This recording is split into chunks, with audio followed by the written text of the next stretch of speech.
Water and Sewer Services Complex to order. First, we will have the invocation and pledge. The invocation tonight is by Pastor Chauncey Slater from Thankful Baptist Church. If you will stand for that and remain standing for the pledge.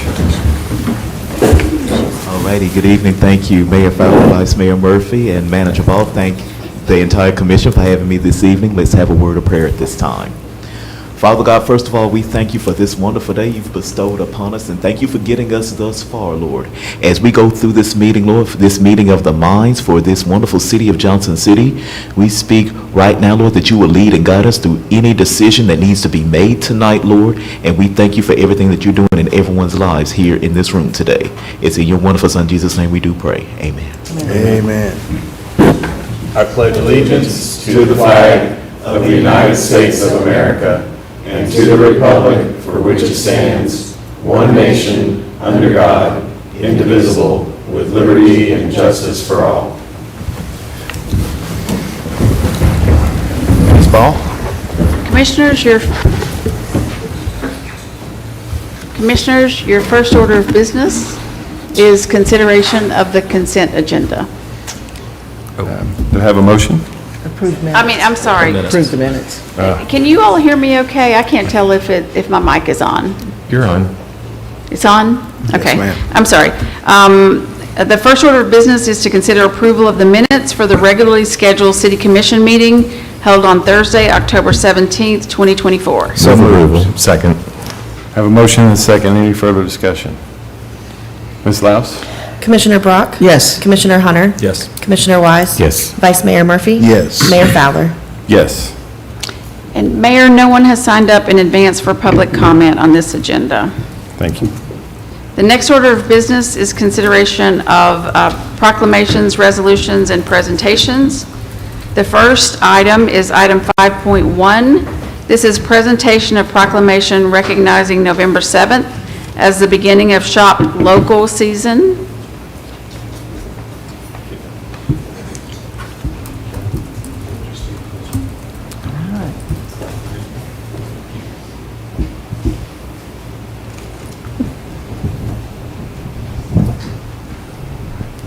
Whereas small businesses are the backbone of our local economy, contributing to job creation, community identity, and economic sustainability, while providing unique products and services that enrich our region, and whereas for every dollar spent at a locally owned business, approximately 68 cents stays within the community, supporting local entrepreneurs, jobs, and public services, thus strengthening the foundation of our regional economy. And whereas the Shop Local season is an opportunity for citizens to invest in the future of our community by choosing to support local businesses, thereby contributing to the economic stability and growth of our community.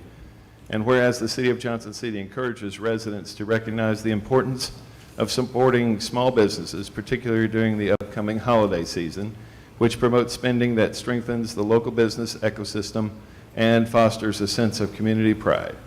Now, therefore, I, Todd Fowler, Mayor of the City of Johnson City, do hereby proclaim November 7th, 2024 as the beginning of Shop Local season in Johnson City and encourage all residents to support small local businesses who work tirelessly to strengthen our community and local economy.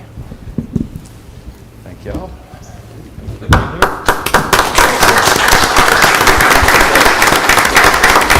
I'm Kedron Bowen, the owner and founder of Fanatics 101 inside the mall at Johnson City. This makes my 22nd holiday inside the mall. I'm always a big fan of shopping local. Like you said, 68 cents of every dollar stays local for the roads, the schools, and our community. With the unfortunate events that happened from the hurricane, everybody in our region worked together. It was always locals helping locals, no matter how they voted, how they looked, where they went to church. We all worked together. And I want everybody to also think local. Before you go online, just think local. You know, it really helps out local business right here in our area. Thank you. You're well said. Thank you both for being here. Could I ask a question? Mr. Cantler, I can't let you get away. You know, small business, I think some of the numbers I'm familiar with makes up about 2/3 of all our employment. 80% of the businesses in our community, there's 2,600 business licenses in Washington County. 80% of those are classified as small business. Yeah. So it's the backbone and it's 80% of our membership of the chamber are solopreneurs, entrepreneurs, small businesses, and it is amazing what products they create and develop and sell here in Johnson City. And we have ongoing efforts to encourage more small business startups, right? We're finishing a co-starters class this next week, and we have 10 new businesses that will be starting up and launching in Johnson City from that co-starters class. That's great. Well, thank y'all. If I may, I want to also echo what Jenny said, but also add that you guys have done a great job in onboarding new businesses and celebrating them and corralling the community around them to show them support. And I think that's really big, where people can come to Johnson City and make their dreams a reality when it comes to small businesses. So thank you, Katie, thank the board of directors. And lastly, shout out to Trinity in the back. We thank you for all that you have done to support your dad and Bob. God bless you. Thank y'all.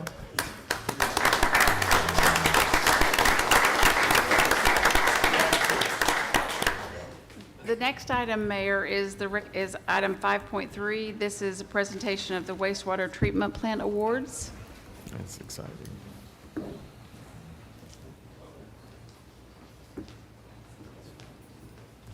Mayor, if you don't mind, I'd like to stay at the podium, if that's appropriate. So, good evening. I'm Tom Witherspoon, Director of Water Sewer Services for City of Johnson City. Mayor, City Commissioners, Ms. Ball, Ms. Laus. We have with us tonight, and we're going to talk about 6 awards that we received on 3 of our wastewater treatment plants. With us tonight, Aaron Mullins, Chief Wastewater Plant Operator, and currently serving as Operator in responsible charge for all of our wastewater treatment plant operations. So, Nick Street, Wastewater Treatment Plant Operator 3, in charge of the Knob Creek Wastewater Treatment Plant. Michael Rocker, Wastewater Plant Operator 3, in charge of the Regional Wastewater Treatment Plant. Mark Swigert, Wastewater Plant Operator 3, in charge of the Brush Creek Wastewater Treatment Plant. And Benji Whitehead, Assistant Director of Operations. So Aaron, Nick, Michael, and Mark hold the highest wastewater plant license that the state of Tennessee offers. They're grade 4 operators. Mr. Whitehead is a licensed professional engineer in the state of Tennessee. Unable to be here tonight, it's the man that fixes all the pumps and motors and everything when it fails, and these guys call on him a lot, and that's Tim Profit. So Tim's not able to be here tonight. In summary, these awards were received from 2 agencies, the National Association of Clean Water Agencies and the Clean Water Professionals of Kentucky, Tennessee. And all the awards are based on outstanding compliance with our wastewater discharge permits.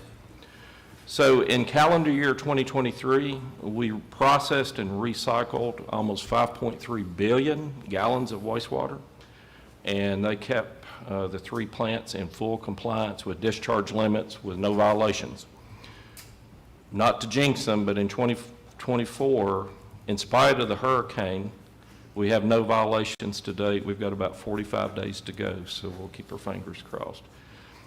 City Commission has made significant investment in these facilities, going all the way back to 1957, 1971, 1977, 1984, 2011, and 2019, either in the original construction of the plants or expansions or renovations. Portions of all of those investments continue to be operated and maintained. 2 I'd like to call attention to. Mr. Rocker has the regional wastewater treatment plant. That expansion and renovation was commissioned in 2011 at a cost of about $24 million locally. And since that plant has been commissioned, it has been 14 years. They have not had a violation at that plant. So I think there's a connection between investment, and once you turn it over to this operations staff, they do an outstanding job. We're proud of what they have been able to do during 24/7, 365. Recently, in the last 5 years, we've had renovations at Mark's plant, at the Brush Creek, and at the Knob Creek plant, Nick's plant, in the last 5 years. And in counting collection system improvements, the community in that 5-year period has invested almost $49 million in their wastewater system. The facilities are able to achieve a very high level of compliance. A future event we'd like to have lets the commission be recognized for that the city's investment and your investment on behalf of the customer base. These are significant investments, as we've talked about, and at the end of the day, they protect the environment, and they do an outstanding job, Mayor. So, thank you.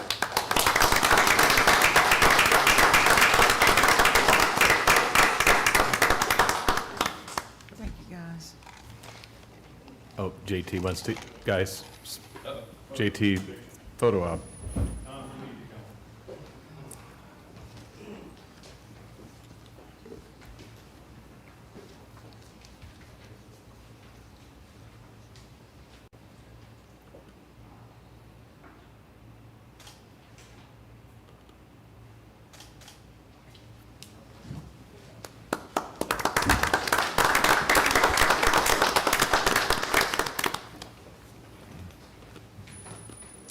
Mayor, as you're making your way back up to the dais, the next order of business is consideration of the consent agenda.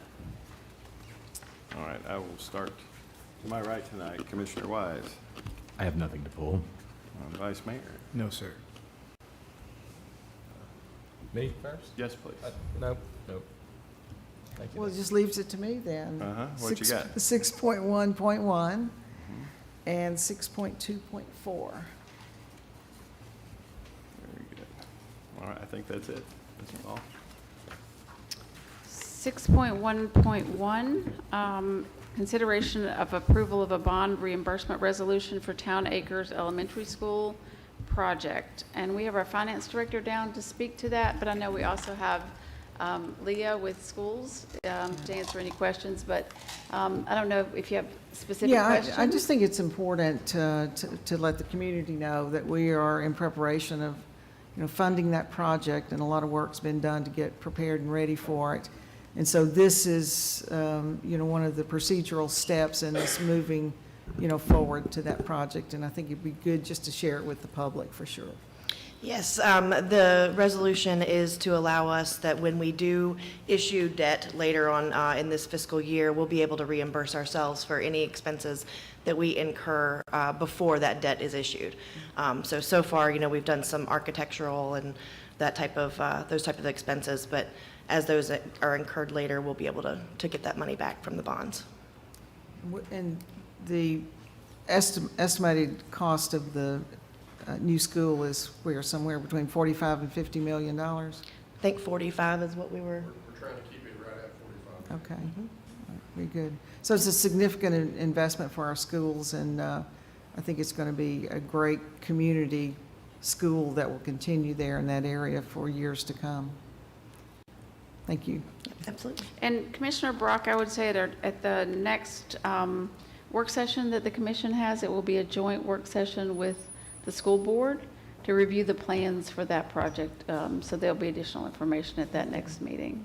Good. The next item, Commissioner Brock, is 6.2.4.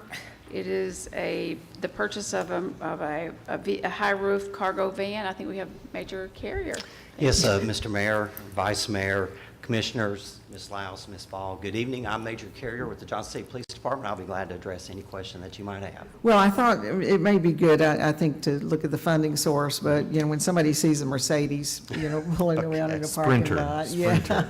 Yeah, then it might be good to just share how it came about and, how this is going to work for you. Yes, ma'am, I'll be glad to. Let me start by laying the baseline for how we got here. Our SWAT team is currently comprised of 21 individuals, and the way that they deploy at this time is in 2 vans that we use, along with some other trailer vehicles that go along with them. Well, these vans are 2011 Ford Econo vans. They're outdated. They're only 4.5 feet in terms of their height. So we felt like, in terms of safety, that was our primary driver on this. We wanted to, we had spoke to Washington County, their SWAT team.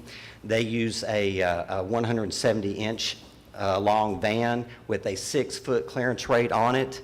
We felt like that was safer for our officers, our SWAT officers. Whenever they respond, they can deploy faster to get out and to be able to mobilize a lot faster from a safety perspective. And so we put this bid out specifically asking for a high cargo van with that length that could accommodate 10 to 12 officers in it. And we felt that was going to be the safer option. The bid went out to several dealerships. I didn't count them individually, 25 to 30. Mercedes-Benz of Knoxville was the only one to reply that could meet that specific spec that we had. And so therefore, that's why we went ahead and chose them. But this is being paid for out of the Violent Crime Intervention grant that we have through the state. So the city is not going to be out anything on that. That's a state grant that we have. Thank you very much. Okay, thank you. Any other questions I can answer? Appreciate it very much. Thank you all very much. Move approval. Second. I have a motion and a second. Any further discussion? Ms. Laus? Commissioner Brock? Yes. Commissioner Hunter? Yes. Commissioner Wise? Yes. Vice Mayor Murphy? Yes. Mayor Fowler? Yes. Commission, the next order of business is under ordinances, second reading. And if you will allow me, both 7.1 and 7.2 are adjacent to each other and are related. For the record, I will read both of those, and I think Mr. McNamer will review both of those. I think we have to take have a public hearing on each and have each voted on separately. But given that they're both adjacent to each other and connected to each other, I will go ahead and read through those so that then you can take your action. The first one is item 7.1. This is ordinance 4900-24. This is the second reading and public hearing. It's an ordinance to amend the zoning map of the city of Johnson City, Tennessee by changing from R6 District I2 District R3 District B4 District to B3 District for property located at West Walnut Street. The second item is item 7.2. This is ordinance 4901-24. Again, the second reading and public hearing is an ordinance to amend the zoning map of the city of Johnson City, Tennessee by changing from R6 District to B3 District for property located at 2424 West Walnut Street. Thank you, Ms. Ball. Good evening, Mr. Mayor, Vice Mayor, and Commissioners. I'm Bryce McNamer, Planner with the Development Services Department. As Ms. Ball mentioned, Ordinance 4900 and 4901 are two separate rezoning requests being requested to go to a common district, and they were presented jointly in the first reading. There have been no changes to either request. Well, first, I will start with 4900. This is a public hearing, so I will open the public hearing. If you would like to speak about this item, you can come forward, state your name. You'll have 3 minutes. Open the public hearing. Seeing no one, I will close the public hearing. Any discussion? I'll move for approval. Second. Have a motion and a second. Any further discussion? All right, Ms. Laus? Commissioner Brock? Yes. Commissioner Hunter? Yes. Commissioner Wise? Yes. Vice Mayor Murphy? Yes. Mayor Fowler? Yes. Then I'll go to 4901. Again, I will open the public hearing. Seeing no one, I will close the public hearing. Move approval. Second. Have a motion and a second. Any further discussion? Ms. Laus? Commissioner Brock? Yes. Commissioner Hunter? Yes. Commissioner Wise? Yes. Vice Mayor Murphy? Yes. Mayor Fowler? Yes. Commissioners, the next order of business is under other. It's item 8.1. This is an RFP number 6765 for Tunnel, Spangle and Associates, Inc., otherwise known as TSW, for a downtown parking and circulation study. Good evening, Commissioners. My name is Callie McGrew. I'm a planner with Planning and Development Services. Thank you for being here tonight, and I'm excited to explain to you what we have here. So as City Manager Ball said, this is a parking study that the city is doing to assess the needs of parking in and around the downtown area. The agenda, we're going to go through the need, about the study, the goals, the purpose, the area, the timeline, and the scope of the work that's in the contract. This study aims to provide a clearer picture of downtown's parking usage and traffic flow for vehicles and pedestrians. Recent concerns around parking shortage, along with the anticipated increase in downtown activity due to projects such as the West Walnut Street project, have underscored the importance of proactively addressing these issues to support a growing and vibrant downtown area. This study will help ensure the parking and circulation infrastructure can meet both current and future demands. So to start this process, we had a competitive RFP process. There's a scoring and selection method that was used, and then the contract was to be considered today, November 7th, 2024. There were 5 total submittals for this RFP, and we narrowed it down to 3. The contract total is $135,110, and that's already been budgeted for in the city budget. The firm we chose to work with is Tunnel, Spangler and Associates, or TSW, as will be referred to throughout the rest of this presentation. They will serve as the primary firm, leading project coordination, existing conditions reports, and community engagement. But they will also be collaborating with Mattern and Craig for transportation planning and engineering, and then Arnett Muldrow for economic development planning needs. The goals of the study are to align with other plans, growth and development plans. So we're hoping that we can use this study in conjunction with the long-range plan that the city is also working on. We're hoping that it will help us inform infill and mixed-use development and enhance a walkable urban core. We'll create a plan that addresses the current needs and anticipates the future demands. So, looking at future land use, what we're trying to get ahead of that and where we're going to anticipate needs will be. And then support businesses and promote economic vitality and give people better access to our downtown. The purpose of the downtown parking study is to provide a comprehensive analysis to guide strategies for addressing current and future parking circulation needs. This study will help us understand parking demand and supply, ways to improve circulation patterns and safety, and enhance user experience within the downtown area. So these are strategies like wayfinding. I know I live downtown, and I completely forgot about the Boone Street parking lot. I'm like, oh, there it is. I can park there.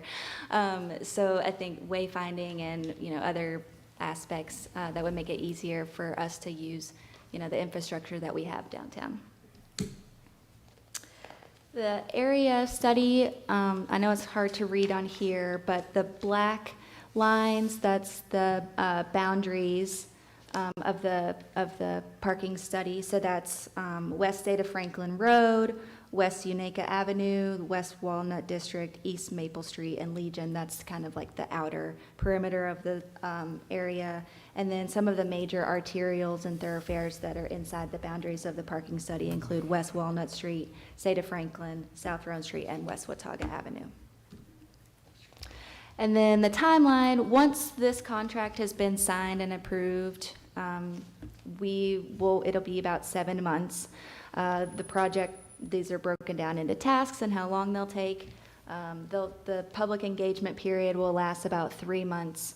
And then month 6 to 7, we'll hopefully have some deliverables to be approved as well. The scope of work, the consultants will provide these 6 tasks. Project coordination, that's going to be an ongoing task. That'll be a project kickoff session. We'll form a technical advisory committee. Those meetings we'll meet monthly with that committee, and then there will be monthly check-ins. Task 2 is evaluating existing conditions. So they will do data gathering, mapping, policy review, existing plan review, traffic circulation models, and existing parking demand analysis. Then from there, we have public and stakeholder engagement. So there's going to be several pop-up events and public meetings throughout the course of this study. And then task 4, evaluate future parking needs. So they'll make parking market projections and build out future parking demand analysis. Then with 5 and 6, that's like the policy-making phase. So they'll, based on what they find in the study, they'll form recommendations. It'll be a phased parking plan, street and sidewalk plans, program recommendations, green infrastructure recommendations, and then again, wayfinding guidance to kind of see where we can improve upon our downtown experience for the people who come and visit us. And then lastly, the deliverables will be a presentation, documents, GIS maps, and then a final report. Any questions? Commissioner? Callie, does the scope of services also address like the appearance of our parking lots? I mean, we have a number around. I think we have most of the wayfinding signs now on our parking lots. But in terms of the maintenance of the parking lots and how often they're striped, how they look, that everybody can know it's a city parking area. I didn't know if that was a part of that or not. And one of the things I'll help Callie Thanks. out with, Callie was Stumped on me. recently, so this is a project that's going to be managed by Callie and with Anthony Todd's help. And so she was recently given this in light of some staff changes. So I want to step in a little bit because I don't want to leave her hanging with just having I'll try to received find this it in here while project you're- this week. That was not included. We're happy to, probably with Public Works help, to go around and look at some of those and look at some things that can be done with our existing parking lots that we have. That was not included in the scope of work. This was more of the level of doing analysis work and engaging with the community about where additional parking could be, how comfortable people were with parking downtown, looking at whether or not we should be going to two-way streets versus one-way streets. So it was really more of a high-level analysis rather than maintenance work. But I think bringing up your question, I think we're happy to look at that. I'm looking at Jason as he nods and says he's got that. So we're happy to look at that, but that was not included in this scope of work. This has been something I think that's been on the commission's calendar for a couple years now and has been budgeted. So we're glad that we're finally able to bring it to fruition. We meet quarterly with downtown residents, downtown businesses, and we have 2 different meetings for people who can't make it in the morning or at night. And this is the one thing that we hear from them regularly other than the homeless issue, is the ability to park. So we know that there will be challenges ahead of us because we would anticipate that there will be recommendations for need for additional parking, and then we will have to find a way to meet that need as well. But this is the beginning of the analysis to tell us where that should be located and how best to utilize the existing parking that we have. Well, if it doesn't go in this project, I would think at some point in time, though, we want to look at standards of what our parking areas look like, how we keep them up, that kind of thing. So. Definitely. Right, where's the company out of, TSW? The specific team that we're working with, they're in Chattanooga, but the firm is about, their main hub is in Atlanta. Thank you. They partner with a local one of their partners is They do. Mattern and Craig. Yes, yeah, they are a local transportation engineering firm. Move approval. Second. Any further discussion? Ms. Laus? Commissioner Brock? Yes. Commissioner Hunter? Yes. Commissioner Wise? Yes. Vice Mayor Murphy? Yes. Mayor Fowler? Yes. Commission. Nobody asked Anthony any questions. Oh, I'm sure he's disappointed. That's right.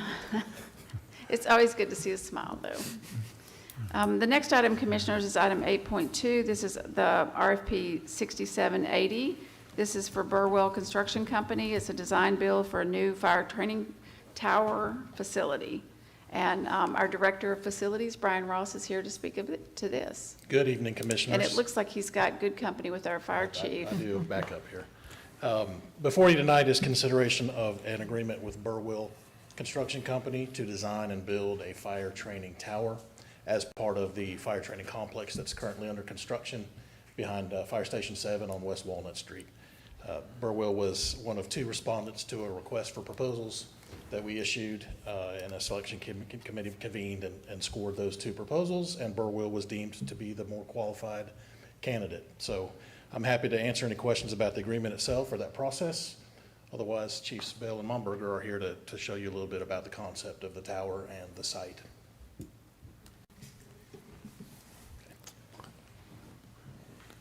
Good afternoon, Mayor, Vice Mayor, Commissioners, Ms. Ball, Ms. Laus. Get you real quick. We do have a small presentation. By the way, I'm David Bell, Fire Chief, and I do have District Chief Adam Momberger with me. Let's click on this real quick.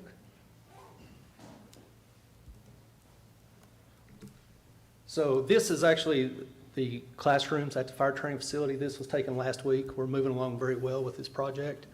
This is the next phase, getting to this tower. We're really excited about this, but to give you an overall view, this was taken this morning. So you can see the whole complex is moving along. The tower will actually be located behind the white truck that's in the picture, in the dirt area. And there's kind of an overview on the left side.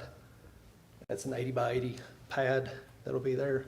And then this is going to be roughly what this tower is going to look like. This is what we're hoping for out of the design.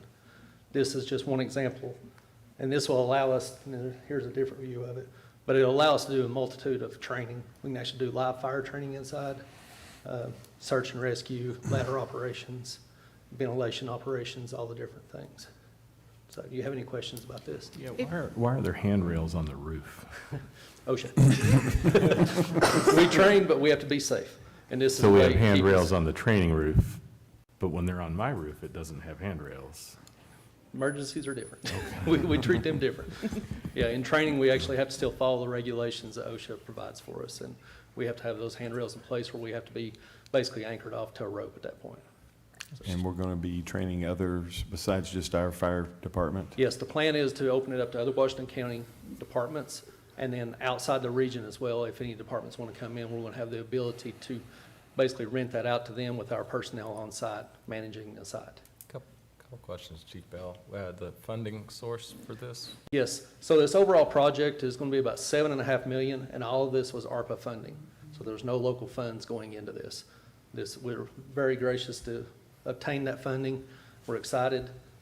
This is a state-of-the-art facility that we would not have had if it wasn't for that funding. It was just so much that we couldn't have done this on our own. And does this replace the one, well, we're not at City Hall. Yes, this tower will replace the one behind Station 3. We're still going to keep that there. It's a big part of our department. We don't want to lose that. But this gives us so much more ability with the ability to actually have live fire training, and it gives our personnel the true feeling of what it is going into a structure. It's on fire. They'll feel the heat. They'll feel everything. And so real life. That's great. So, Chief, on this style, we're used to just the single tower down that's been on the landscape of Johnson City for many, many years. And you have a shorter building over here. So what are some of the features that are going to be in this new design that is going to, put us? Ask Adam to step Okay. up. Cover that. Go ahead. So the lower building there, one's going to have the actual burn facility where you'll be able to have the live fire training.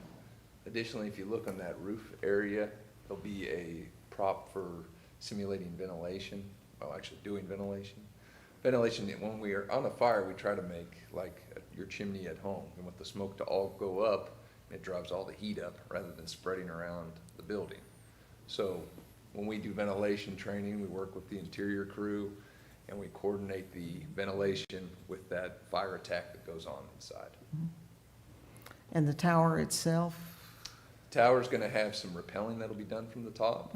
It's going to have the stairs themselves, which is useful for taking hose lines upstairs and learning that process. And it's labor intensive, and there's several rescue procedures that are going to practice in there. Okay. And Chief, do you have a training team? They're going to go get some additional training to bring back to have state-of-the-art? Well, Adam is actually our training officer for the department. Okay. But we have personnel, the majority of our department are certified in training. Okay. They are instructors for the state, so we're able to conduct that in-house. But we are working forward, getting on-shift training officers and having people that are there to help Adam deal with the heavy load. It is a large load for our department, Right. that many people. Right. But And then the building that's under construction right now, that's for additional classroom training and Yes, things yes, of that there'll be nature. two 50-person classrooms there, so we'll be able to host all of our training there. Our rookie school is going to utilize that as well, and that's the regional rookie school. There's 8 counties involved in that. Oh. So it'll be a massive complex for us, all of us in the region. Is there anything like this in the region? Not to this level, no. Thank you. Thank you. And I will do a big shout out for the work that they've done on this. I think it's been very thought out. We're setting in a building that was very well thought out in terms of future needs, and I think this is another example of the commission looking forward and thinking about the needs into the future and building a facility for training for fire. So very proud of the work that y'all have put into it as well. Move approval. We Thank thank you. you all for Second. supporting us. I appreciate it. Thank you. I have a motion and a second. Any further discussion? Ms. Laus? Commissioner Brock? Yes. Commissioner Hunter? Yes. Commissioner Wise? Yes. Vice Mayor Murphy? Yes. Mayor Fowler? Yes. Under the city manager's report, I think the thing I would like to take the opportunity to do is to congratulate and recognize Alicia Summers as our new assistant city manager. Alicia's first week was this week. She's kind of been under trial by fire, but we've had her on staff for a couple years. She's been in this area for a couple decades, working in economic development and then now moving into other areas of the city. So we're very fortunate to have her skill set, all of the knowledge she brings, the balance that she brings, the relationships she brings. And so I feel like as a city, we're fortunate. I think in the city manager's office as a team, we're fortunate to have her as well. So very excited. Alicia, thank you for accepting the position. Did you tell her about the speech? Oh, this speech. She said no. Anything else? No, nothing else. All right, I will start on my left. Nothing to add? Just we're heading into holiday season. There are going to be a lot of events coming up, sponsored both by the city and others. So it's going to be, I think, a time in our city and our region that will continue to come together. This has been an interesting time here in these last few weeks, but to see everybody come together to help each other has been a wonderful thing to see. So we'll take some time and just relax a little bit and make this a very family-oriented time going forward. Commissioner Wise? I guess I would just repeat, most Thursdays when we have these meetings, we've spent the afternoon in workshops on one topic or another. And today I can report that we have fulfilled our obligation for ongoing water and sewer training as requested of us by the Tennessee legislature. But I think what people in Johnson City need to know is the sustained investment that's been made in our water and city sewer system over the last 100 years that enable us to function through episodes where other municipalities and utility systems have been under strain and our system has held up. You don't have to look very far from here to see systems that have experienced pressure and negative consequences of that pressure. And it's a testament to Johnson City's, the engineers and the professionals in that department and the commissions that were here long before any of us, that the sort of boring but important decisions have been made in that area continually. Vice Mayor? Yes, sir.